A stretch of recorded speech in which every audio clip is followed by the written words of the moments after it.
Religion, fête de moisson au centre de la Renaissance chrétienne d'Abidjan, RCC, et célébration marquée par la présence du bishop Anderson Ali, président fondateur des églises RCC. Le culte d'action de grâce à la Mérepsi, la mission évangélique de la résurrection et de bénédiction de Côte d'Ivoire durait les temps forts dans cette édition. L'église au Mexique touchée par l'horreur, un prêtre enlevé puis assassiné, la population est sous le choc. Actualité africaine, retour au calme en Côte d'Ivoire après une journée mouvementée, après le débrayage de militaires. Ces derniers réclament le rappel de leur solde depuis 2009, puis un avancement. Et au Burkina Faso, le nom du Premier ministre est connu, c'est le lieutenant-colonel Zida. Il devra former un gouvernement dans les tout prochains jours. Et enfin, en République démocratique du Congo, plus de 80 personnes ont disparu à Kinshasa. Human Rights Watch accuse la police.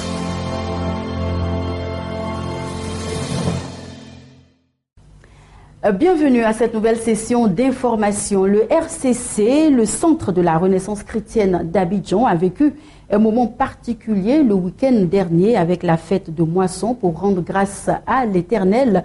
Un moment marqué par la présence du bishop Anderson Ali, président fondateur des églises RCC. Le bishop Ali a à cette occasion présenté la vision de son ministère. Rendre grâce à l'Éternel pour tous ses bienfaits, tel est le leitmotiv du Centre de la Renaissance chrétienne de la commune de Yopougon, dirigé par l'apôtre Ali Blessing. Ce samedi 15 novembre 2014, le Centre de la Renaissance chrétienne abrégé RCC, qui signifie en anglais Rebirth Christian Center, a célébré l'Éternel à travers sa fête de la moisson. Une occasion bien saisie par le RCC de démontrer son attachement aux valeurs de l'œuvre sacerdotale. Ce moment a été particulièrement marqué par la présence du bishop Ali Anderson, président fondateur du RCC, venu de Washington aux États-Unis.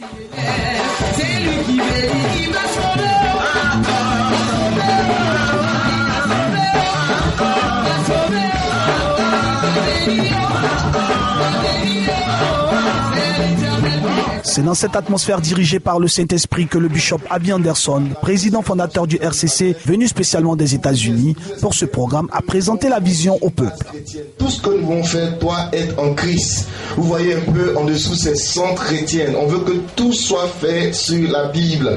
Si je vous demande de faire quelque chose dans cette église, que je vous montre un verset, ne le faites pas.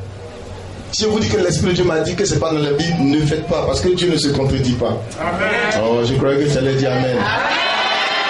On va laisser sur Amen là jusqu'à Amen, Amen. Amen. Et lorsque tu viens à la Renaissance chrétienne, nous voulons que tu aies une renaissance, c'est-à-dire que tu reviennes, tu sois né de nouveau et que tu fleurisses dans tous les aspects de la vie. Alléluia.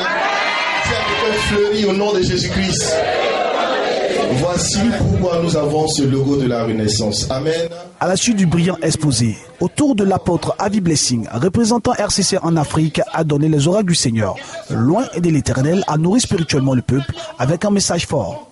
Si ton cœur est circoncis, tu es capable de voir les choses du royaume. Amen. Aussi longtemps que ton cœur est éloigné de Dieu, tu ne verras jamais ce qui est essentiel dans la marche chrétienne.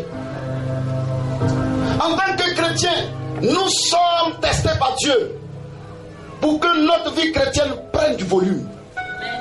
Mais le temps était arrivé pour Abraham d'expérimenter un autre niveau de la gloire de Dieu, un autre escalier de la faveur de Dieu, un autre escalier du succès de Dieu, de la productivité de Dieu. Dieu voulait obliger Abraham à être multiplié, à être béni, à être le père de tout ce qui est aujourd'hui la foi. Cette fête de la moisson a aussi été marquée par des moments de bénédiction avec la vente aux enchères et surtout des bénédictions de grande envergure, à savoir le don de 2 terrains pour la construction du temple à la gloire de l'Éternel. Que Dieu bénisse. Parlons à présent du culte spécial qui a eu lieu à la Mérepsi, la mission évangélique de la résurrection de bénédiction de Côte d'Ivoire. Le dimanche, les fidèles ont rendu grâce à l'Éternel par un culte spécial. Rappelons que le jour précédent, les fidèles ont procédé à la pose de la première pierre du temple de l'église. Regardez. La mission évangélique de la résurrection et de bénédiction Côte d'Ivoire, Mère Ebsi, et les temps de reconnaissance à Dieu pour ce temple miraculeux qui leur a permis d'avoir se sont achevés ce dimanche 16 novembre par un culte d'action de grâce. Leaders, missionnaires fidèles, tous ont brillé de leur présence à ce grand rendez-vous.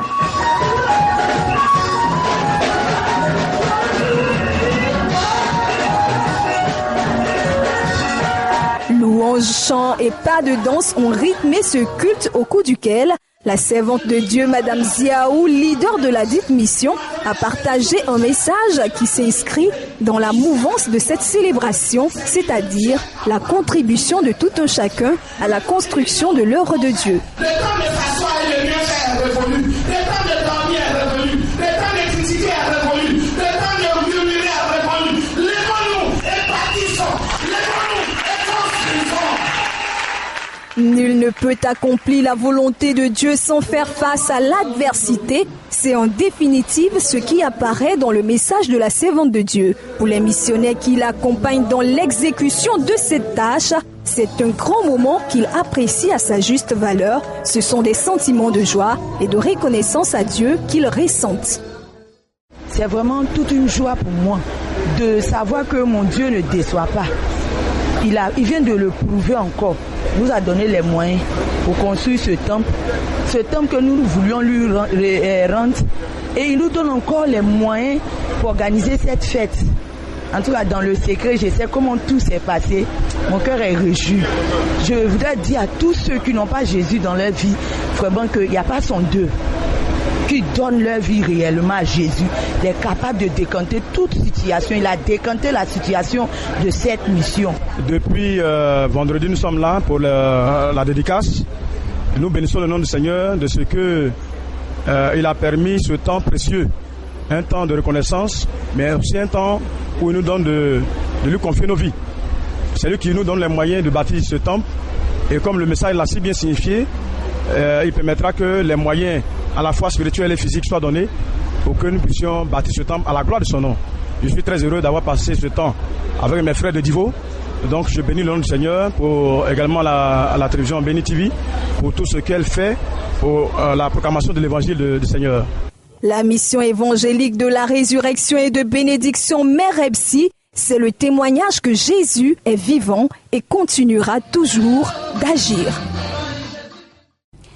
C'était un reportage signé Irène Bailly et nous quittons la Côte d'Ivoire direction le Mexique. Horreur et consternation dans la grande famille chrétienne au Mexique. Un prêtre ougandais a été enlevé puis exécuté. Les restes du père John Senyondo ont été retrouvés le 29 octobre dernier, soit 6 mois après son enlèvement à la sortie d'une messe devant plusieurs témoins. Et ces personnes ont également témoigné que le prêtre gênait certaines autorités locales. Le père John Senyondo officiait ici, dans cette communauté pauvre et montagneuse de Guerrero, Nejapa. Il avait quitté l'Ouganda il y a 6 ans pour venir au Mexique comme missionnaire. Tombé amoureux du pays, il y est resté. Mais le 30 avril, il a été enlevé après une messe dans un autre village au sud de tout le monde. Ses restes ont été récemment retrouvés à plus de 150 km au sud, dans une fosse commune, avec 13 autres corps. À Nejapa, il était un homme très apprécié, voire chéri des fidèles. C'était un homme très pacifique, paisible, qui savait comprendre les gens. Il s'est toujours efforcé de comprendre les gens. Il comprenait et il en aidait beaucoup. Un homme bon de 55 ans, mais à la parole forte. Une des versions mentionnées par l'église de Guerrero est que le prêtre aurait refusé de baptiser le fils d'un membre du gang local qui se serait vengé. D'autres habitants affirment qu'il gênait ici et mentionnent des conflits avec le maire. Mais aucune certitude n'existe. Je n'ai pas peur de mourir pour dire la vérité. Je sais que ceux qui lui ont fait du mal sont d'ici car il les corrigeait, comme les prophètes qui sont morts parce qu'ils dénonçaient le mal. Et lui, pour avoir dénoncé le mal, il a perdu la vie. Cet assassinat intervient en pleine crise provoquée par le probable massacre de 43 étudiants dans ce même état de Guerrero fin septembre. Étudiants, prêtres, hommes d'affaires, fonctionnaires ou élus, Toute la société mexicaine est touchée par cette violence extrême. Nous sommes réellement consternés, choqués et blessés par cette situation qui est la chose la plus grave qui soit arrivée à un prêtre de notre diocèse, même s'il y a eu d'autres cas de tentatives d'extorsion, des appels téléphoniques fréquents aux prêtres et à moi-même. Et après la mort de John Seyondo, les prêtres de Guerrero tirent la sonnette d'alarme et n'hésitent pas à parler d'une véritable persécution. Un prêtre a été attaqué et on savait que c'était un prêtre et c'est pour cela qu'on l'a attaqué. Ça montre que nous vivons une situation très difficile. Dans une région où la guerre entre les cartels de la drogue fait rage et où l'État est en réelle faillite, l'Église tente d'agir pour éviter d'autres agressions. Éviter de se déplacer seul est l'une d'elles. Des mesures dérisoires face à l'horreur que vit la région.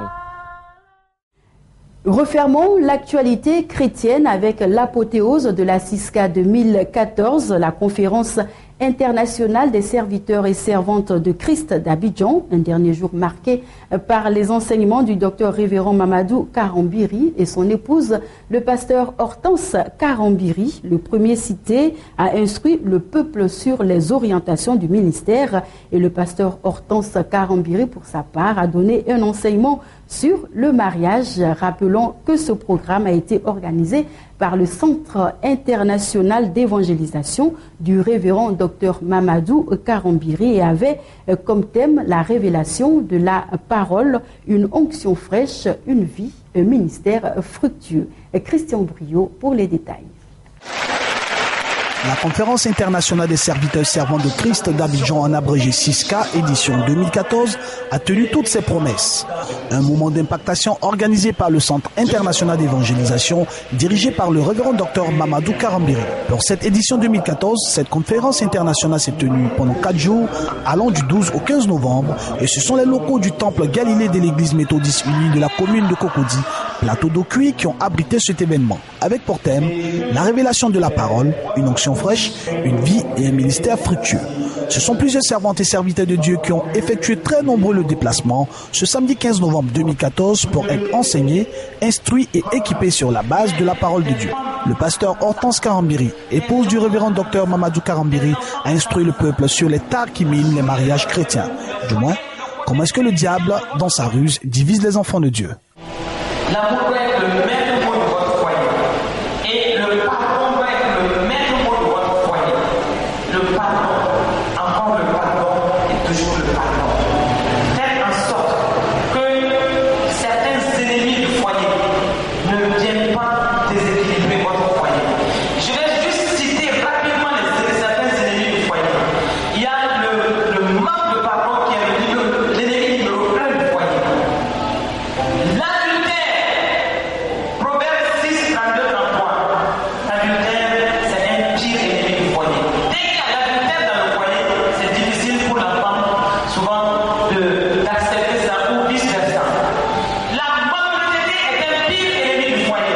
Un message très enrichissant qui interpelle les servantes et serviteurs de Dieu sur la véritable identité d'un guide. Dieu dit que nous, notre rôle, nous sommes des perfectionneurs. Nous sommes des gens qui rendent matures les gens pour que le peuple fasse le ministère. Le ministère, ce n'est pas nous. Nous disons que le ministère, c'est bien, mais le ministère, c'est le peuple. Nous fonctionnons comme l'Ancien Testament. L'Ancien Testament, le prophète seul était connu de Dieu. Et le peuple n'avait pas le Saint-Esprit, le peuple n'avait pas la parole. Dans le Nouveau Testament, nous sommes tous rois et sacrificateurs. Nous sommes tous dans cet élan-là.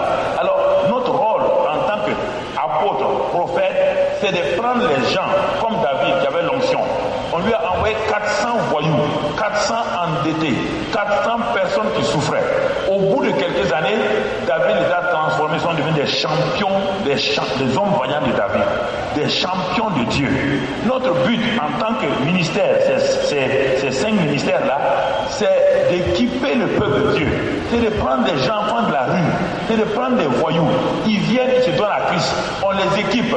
Au bout de 3 ou 4 ans, ses parents sont étonnés. Ses amis sont étonnés. Ils disent, mais c'est pas le voyou là? Oui, mais regardez-le comment il est maintenant. Sa vie est transformée, il est équipé et il commence à prêcher ou à évangéliser comme les autres. CISCA 2014 a refermé ses portes ce samedi 15 novembre et ce sont des hommes très outillés qui ont partagé une belle expérience pour la croissance de leur ministère. Rendez-vous est donc pris pour la prochaine édition. Que Dieu vous bénisse. Nous changeons de registre et direction l'Afrique du Sud avec cette brève tension au sein du Parlement sud-africain. Des heurts ont éclaté lors d'un débat dans l'hémicycle. Ce qui a mis le feu aux poudres, c'est le financement de la résidence privée du président Jacob Zuma dans son village natal.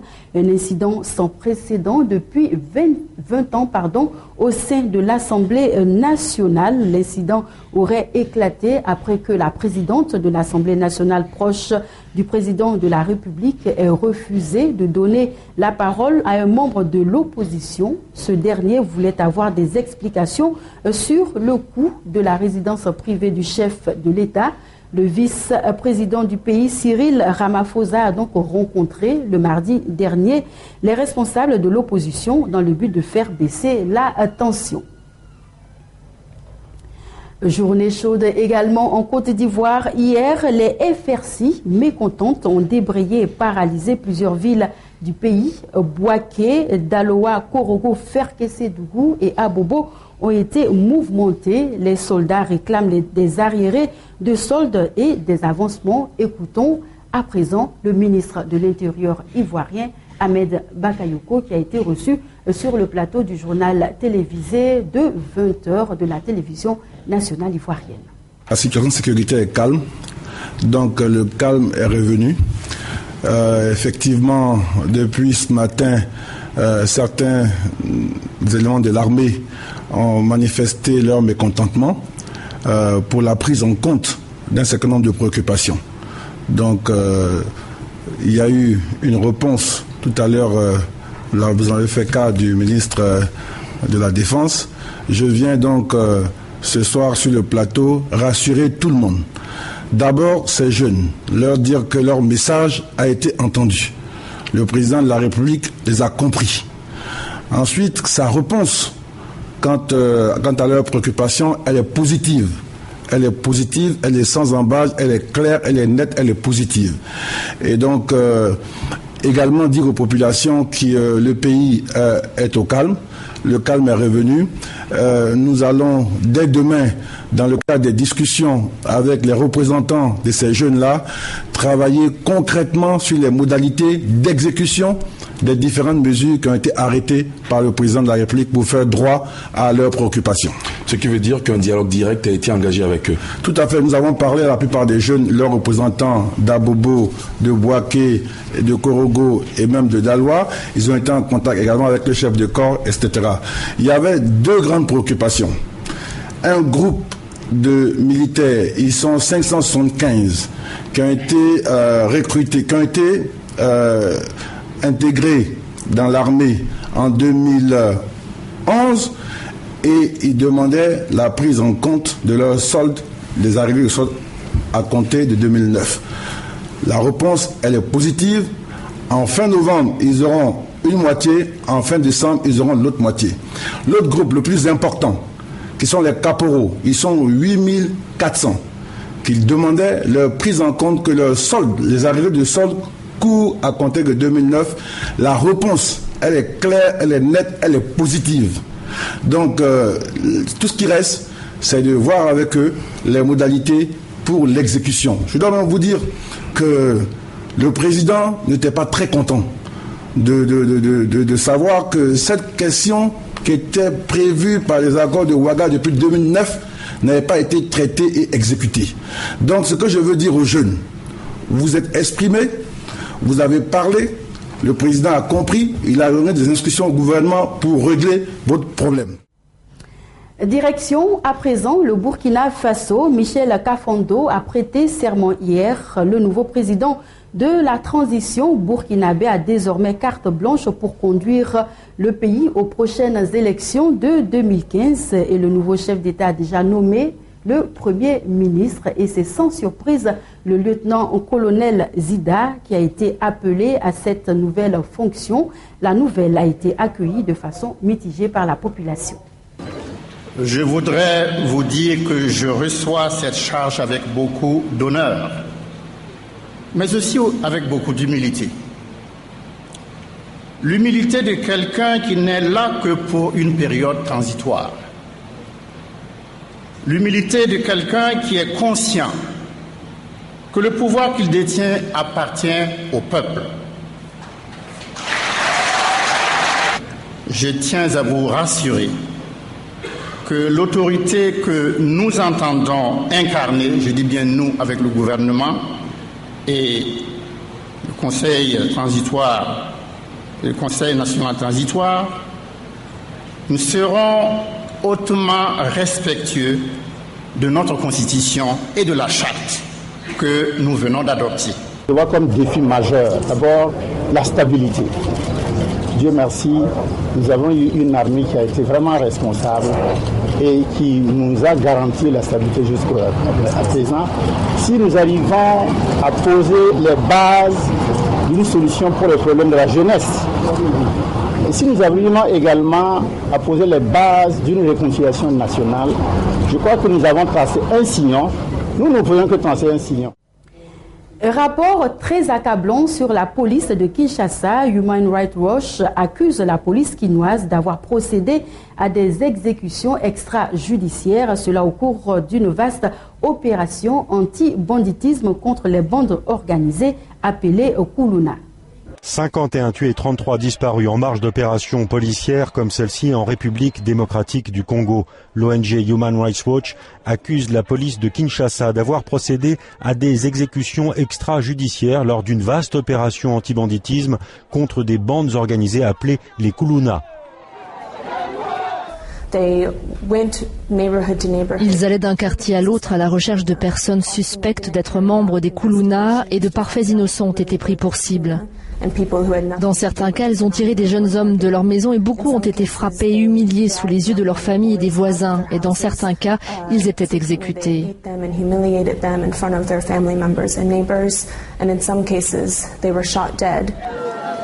Le rapport de Human Rights Watch porte sur des opérations anti-banditisme conduites par les services de police de Kinshasa entre novembre 2013 et février 2014.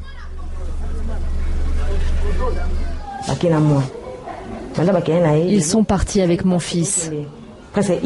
Et maintenant, ça fait 1 an qu'ils l'ont pris. Et aujourd'hui encore, il n'est pas réapparu.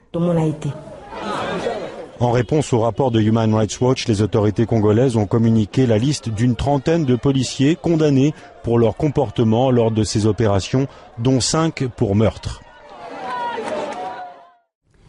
Paradoxe et inquiétude, selon UNICEF en Sierra Leone, l'épidémie d'Ebola, déjà une réplique inattendue avec l'augmentation des grossesses précoces et celle anticipée des violences et des abus sexuels. Comment expliquer ce revers? Réponse avec Matthew Deling, responsable UNICEF Sierra Leone.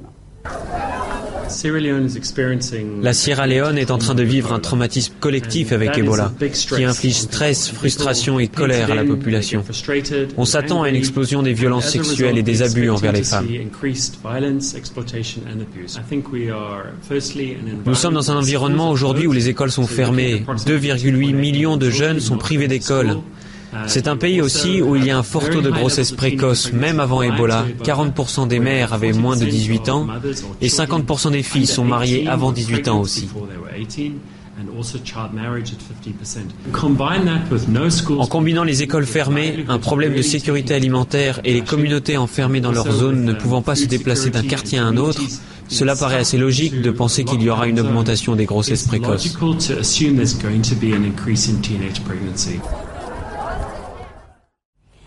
Actualité internationale à présent, Israël n'a pas tardé à réagir après l'attaque de la synagogue de Jérusalem qui a fait plusieurs victimes. Benjamin Netanyahou a réagi avec fermeté et promet de répondre d'une main de fer à cette attaque qu'il qualifie de vague terroriste. Le Premier ministre israélien a accusé l'autorité palestinienne. Les prochaines heures s'annoncent chaudes entre les deux parties. Benjamin Netanyahou promet de réagir avec une main de fer à l'attaque de la synagogue de Jérusalem. Le Premier ministre israélien s'est exprimé ce mardi soir publiquement. Le monde regarde ces événements, mais à notre grand regret, a-t-il déclaré, il ne demande pas aux Palestiniens de cesser l'incitation à la violence contre Israël, qui est la racine du conflit, et d'appeler tous les dirigeants du monde civilisé à exprimer leur indignation. Par ailleurs, il a dit avoir ordonné aux forces de l'ordre de détruire les maisons des terroristes et de renforcer les mesures punitives contre ceux qui incitent à la haine. Il a également annoncé un renforcement des mesures de sécurité dans la ville sainte.